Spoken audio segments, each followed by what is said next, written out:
wiped, flashed, and rekitted. This is the inside of the shadow economy of stolen smartphones. Every 10 seconds, a smartphone is stolen in the United States. That's over 3,000 phones a day, vanishing from pockets, purses, and car seats in broad daylight. In cities like San Francisco and Oakland, smartphone thefts now account for more than half of all robberies. But what happens after the phone disappears? It doesn't just vanish into a drawer or end up in a pawn shop down the street. No. The real story is far more global, far more organized, and far more profitable than most people could imagine.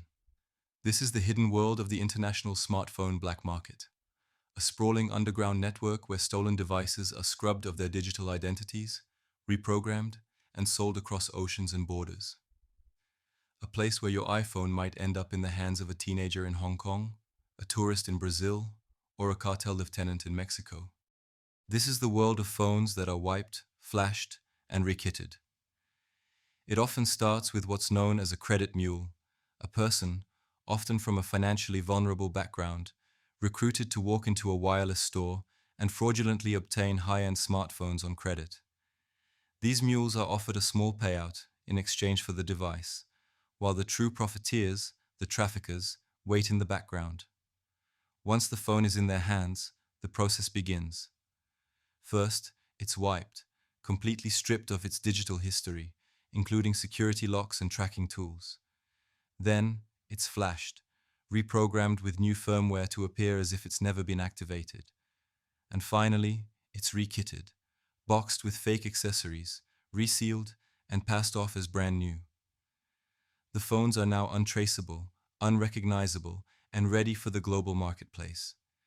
They're shipped in bulk, often disguised as electronics or personal items, to overseas black market hubs. Two of the biggest international centers are Hong Kong and Dubai, where shipping regulations are light and enforcement is stretched thin. In these cities, entire underground economies have developed around the resale of stolen electronics, marketplaces where phones from the United States are bought, resold, or rerouted to other countries, often within hours of landing. One case illustrates just how massive this industry has become. Jason Floaria, a trafficker from Michigan, built a multi-million-dollar phone empire by funneling tens of thousands of devices through his company, Ace Wholesale. Between 2014 and 2016, he moved nearly 400,000 smartphones, worth more than $151 million. Most of them were stolen or fraudulently obtained through wireless contracts. He was eventually caught and convicted. But for a scheme that netted him 9 figures, his sentence was just 1 year in prison and a $600,000 fine. The black market, meanwhile, kept humming along. What makes this all possible is a combination of high demand and uneven pricing across global markets. In countries like Brazil, smartphones are subject to extremely high import taxes. A new iPhone can cost upwards of $1,285, nearly double what it costs in the US. For many consumers, the only affordable option is to buy through unofficial channels, which means stolen phones are not just tolerated, they're welcomed. Even more alarming is the growing role of organized crime. According to Interpol and various investigative reports, major drug cartels have turned to phone trafficking as a side business. It's low risk, highly profitable, and rarely prosecuted with the same intensity as narcotics. Some criminal networks in Latin America are making as much as $550,000 per day through stolen phone operations, reaping enormous rewards from a product that's easily concealed, in high demand, and globally shippable.